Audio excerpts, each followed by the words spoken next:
The studio lights beamed down on the sleek, modern set of the Freeman Hour, one of the most watched political talk shows in the country.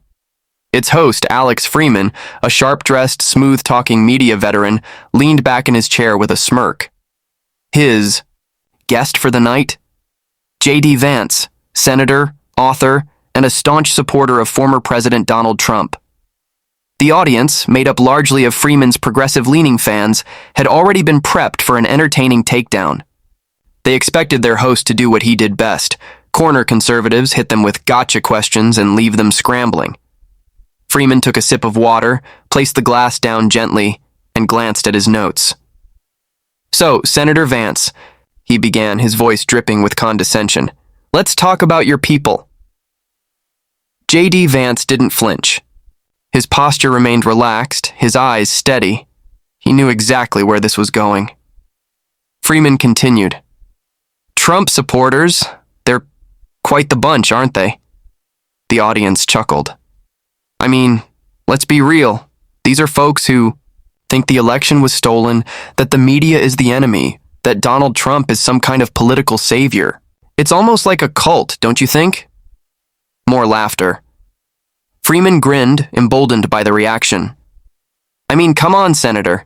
These are the same people who stormed the Capitol on January 6th. The same people who refuse to believe facts, who live in some alternate reality. You, of all people, a Yale graduate, an author, how do you justify aligning yourself with, well, them?" The audience erupted in applause. Freeman leaned forward, pleased with himself. He had set the perfect trap. But J.D. Vance didn't take the bait. He didn't blink, didn't shift in his chair. Instead, he let the noise settle, then spoke with a calm confidence that sent a chill through the room. "Alex," he said, his voice even, controlled. "That's an interesting perspective, but let me tell you a story." Freeman raised an eyebrow, intrigued. This wasn't the defensive response he had expected. Vance continued. "A few months ago, I was in Ohio visiting a small-town diner, the kind of place where truckers, factory workers, and teachers stop for a hot meal. A middle-aged woman, her name was Linda, was working the counter. She looked tired, like she'd been on her feet all day. I struck up a conversation with her." The audience was silent now, sensing something unexpected. "She told me she had worked at that diner for 22 years, raised 3 kids. One of them was in the military. Another was struggling with drug addiction. And the third, her youngest, was working 2 jobs just to afford rent.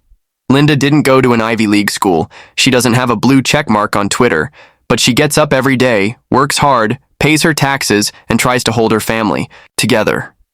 Vance paused, letting the weight of his words sink in. "You see, Alex, Linda is a Trump supporter."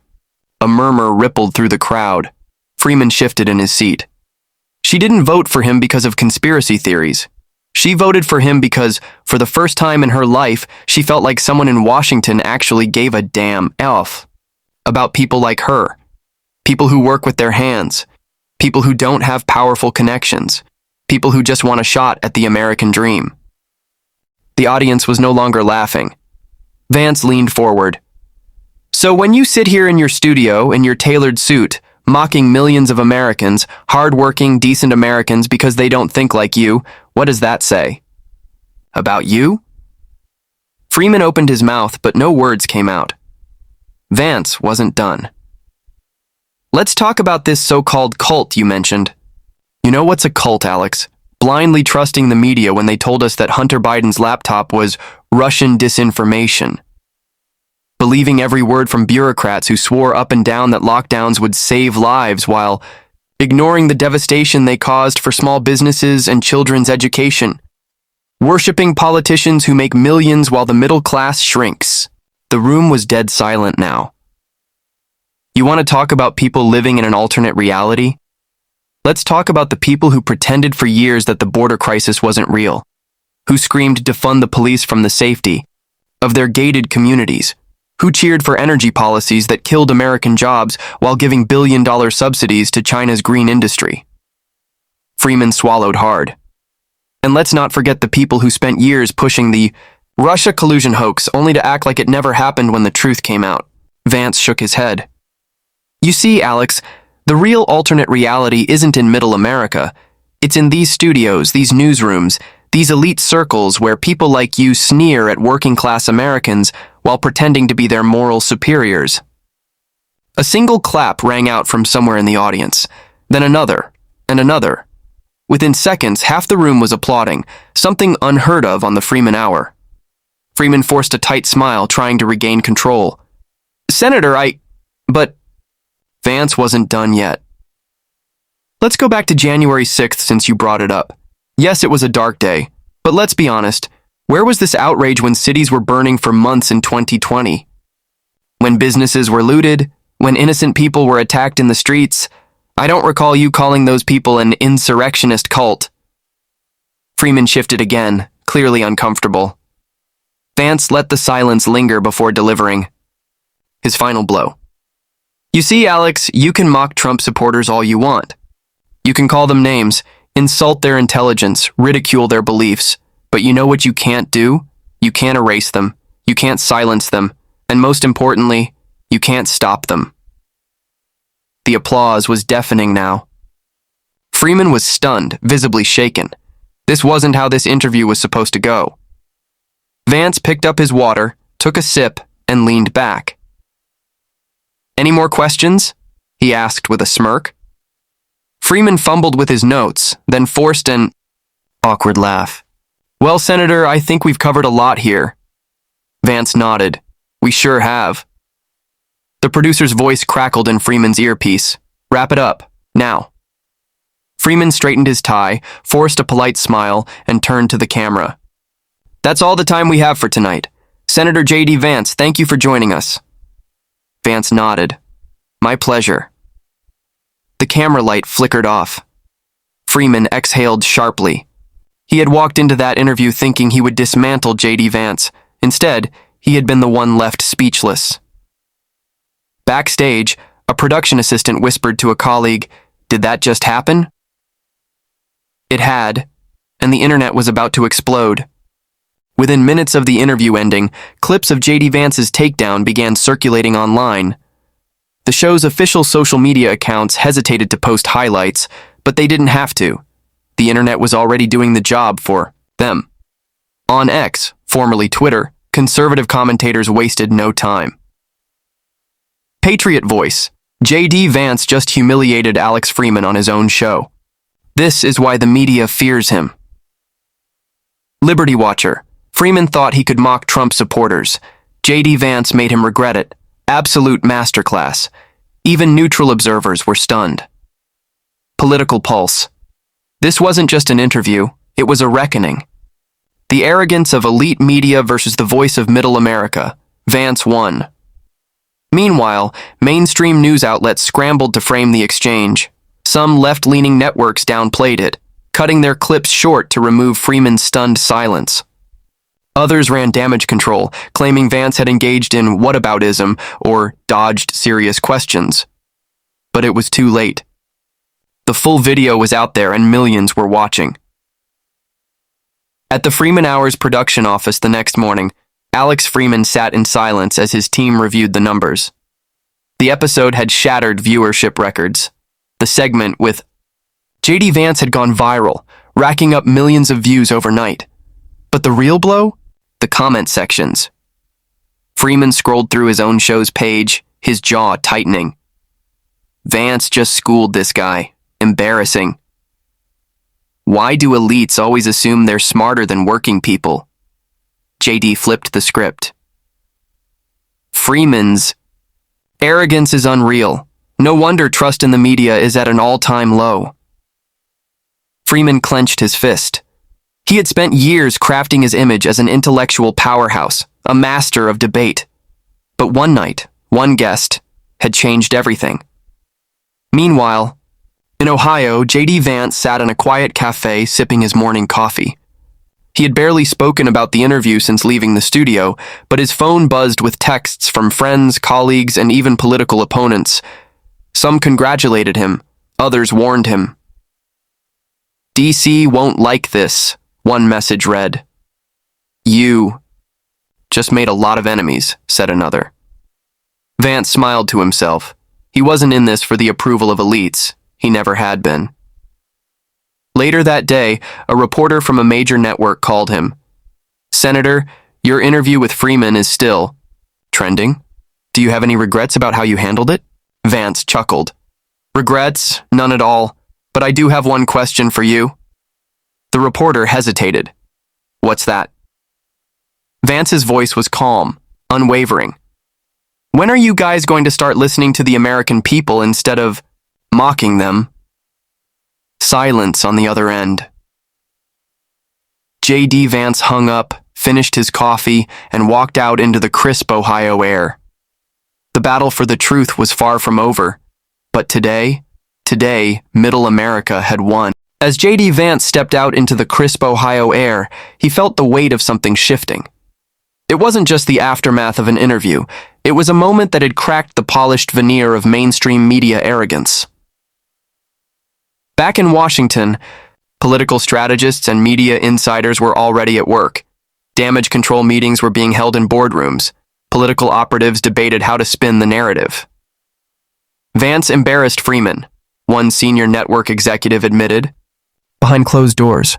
We have to reframe this or it's going to keep spiraling. Within hours, op-eds began surfacing. J.D. Vance's dangerous populism, one headline read. How Vance uses storytelling to dodge facts, claimed another. Cable news talking. Heads fell in line, regurgitating the same talking points. Vance didn't answer the questions, they insisted. He deflected with anecdotes. But the public wasn't buying it. The people had heard him. Across the country, in diners and barbershops, in truck stops and break rooms, Americans weren't dissecting media spin. They were talking about what J.D. Vance had said. He's right, a factory worker in Indiana told his buddy over lunch. They don't listen to us. They just talk about us like we're idiots. In a small town in Pennsylvania, a mother of 3 watched the clip on her phone while folding laundry. She had never been much into politics, but something about the way Vance spoke, about people like her, made her pause. He gets it, she whispered to herself. Meanwhile, Alex Freeman's world was unraveling. Inside his penthouse apartment in Manhattan, he paced, phone in hand. How bad is it? He demanded, his voice tense. His producer hesitated before answering. The network's upset. You were supposed to control that interview. I did control it, Freeman snapped. Vance he flipped it somehow. His assistant chimed in, scrolling through social media. Sir, we're hemorrhaging credibility. People are saying you got wrecked. Freeman's grip tightened around his phone. This will blow over, he muttered. But deep down, he knew the truth. Something had changed. J.D. Vance had walked into his studio as just another guest.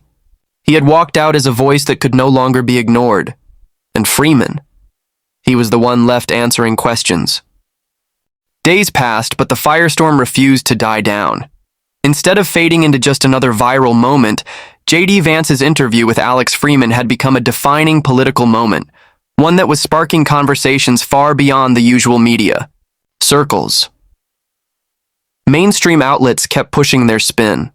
Freeman's network ran follow-up segments with pundits trying to debunk Vance's statements, dismissing them as emotional manipulation. The usual talking heads lined up to claim that Vance's comments were dangerous and divisive. But the people weren't listening to the elites anymore. They were listening to each other. At town halls, Vance was greeted by standing ovations. At conservative events, clips of his interview played on big screens, met with cheers. Even among independents and moderate Democrats, there was a shift, a sense that maybe, just maybe, someone in Washington actually understood them. And then came the moment no one expected. A leak. Late one night, an anonymous post on a political blog sent shockwaves through the media world. Insider at Freeman Network speaks out. Host was given instructions to humiliate J.D. Vance. The post detailed how Freeman's producers had prepared an aggressive strategy, urging the host to push Vance into a corner, mock his base, and turn the interview into a spectacle. The goal? to make Trump supporters look foolish and uninformed, just another propaganda piece. But it had backfired spectacularly. Now the public knew the truth. The backlash against Freeman's network was swift. Calls flooded into their offices, sponsors quietly reconsidered their deals, and social media erupted with demands for accountability. Freeman Exposed started trending. Instead of a triumphant takedown of J.D. Vance, Freeman had been caught red-handed. Another elite media figure trying to manipulate the narrative only to have it blow up in his face. And then came Freeman's next mistake. Desperate to salvage his reputation, he scheduled a follow-up segment, this time with a panel of analysts, hoping to shift the conversation. But instead of controlling the narrative, he walked into an ambush. One of his own guests, a veteran journalist who had grown tired of media hypocrisy, shook his head on live television. "Alex, let's be real here," he said, looking directly into the camera. "You tried to humiliate J.D. Vance and it backfired. You underestimated him. You underestimated the American people, and now you're scrambling. Just admit it." Freeman's face paled. The audience cheered. And just like that, his credibility took another hit. Meanwhile, J.D. Vance stayed silent. He didn't gloat. He didn't issue victory statements. He simply went back to work, meeting with voters, pushing policies, and proving that his words weren't just for show. But behind closed doors, even his toughest critics were whispering the same thing. He's not just another politician, he's something else, and that makes him dangerous. For the elites, the message was clear. J.D. Vance wasn't going anywhere. And the people? They weren't laughing anymore. They were listening. The Freeman debacle wasn't just a moment. It was a shift. A rupture in the carefully curated dominance of elite media. In Washington, political strategists held emergency meetings. "How do we contain this?" a senior Democratic strategist asked, rubbing his temples. A younger aide hesitated before responding. "We don't. Vance has broken through. People see him as authentic now." Silence. A grim realization settled over the room. Vance hadn't just won an argument. He had ignited something much larger. The polls shift. A week after the interview, a fresh round of polling was released. The results sent shockwaves through the political world. Among independents, J.D. Vance's favorability had jumped by 14 points. Among blue-collar Democrats, a staggering 23% said they were now open to supporting him. Among Republicans, his numbers solidified, with voters calling him one of the strongest fighters for America. The headlines spoke for themselves. J.D. Vance surges after. Viral interview. Middle America finds its voice. Freeman's fumble, how arrogance boosted Vance. But perhaps the most alarming sign for the establishment came in a quiet internal memo from a left-leaning polling firm. If J.D. Vance continues at this trajectory, he is a legitimate threat in 2028. He is resonating with working-class voters, in a way we have not seen since Trump. Freeman's downfall. As Vance's star rose, Freeman's began to plummet. His show hemorrhaged viewers. Sponsors pulled back, unwilling to be associated with a host who had become a walking symbol of media arrogance. The final blow came when a network executive called him into a private meeting. "Alex," the executive sighed, rubbing his forehead, This isn't working anymore." Freeman stiffened. "What do you mean?" The executive gave him a long look. "Your credibility is shot. The audience doesn't trust you, and frankly, neither do we." Freeman's heart pounded. "You're firing me?" The executive exhaled slowly. "We're moving in a new direction." 2 weeks later, the Freeman Hour was canceled. The once dominant media personality, who had built a career on mocking conservatives, was now just another footnote in a long list of fallen elites. Vance's next move. Back in Ohio, J.D. Vance barely acknowledged his role in Freeman's downfall. he had bigger things to focus on. During a town hall in Cincinnati, he stood before a packed crowd. Farmers, truckers, small business owners, all there to hear him speak. He didn't mention Freeman's name. He didn't talk about the interview. Instead, he talked about them, about the forgotten Americans, about the policies he was fighting for, about what came next. After the event, a young reporter approached him. "Senator Vance, you've become one of the most talked about political figures in the country. What's your response to those who now see you as a serious presidential contender?" Vance smiled slightly, choosing his words carefully. "I didn't get into politics to play the media's game," he said. "I got into it because people like my grandmother, people like my neighbors, people in small towns across this country, they deserve a voice. And as long as I'm here, I'm going to make sure they have one." The reporter nodded, scribbling notes. Vance shook her hand, turned, and walked off the stage. As he did, the crowd erupted into cheers. This wasn't just a viral moment anymore. This was a movement.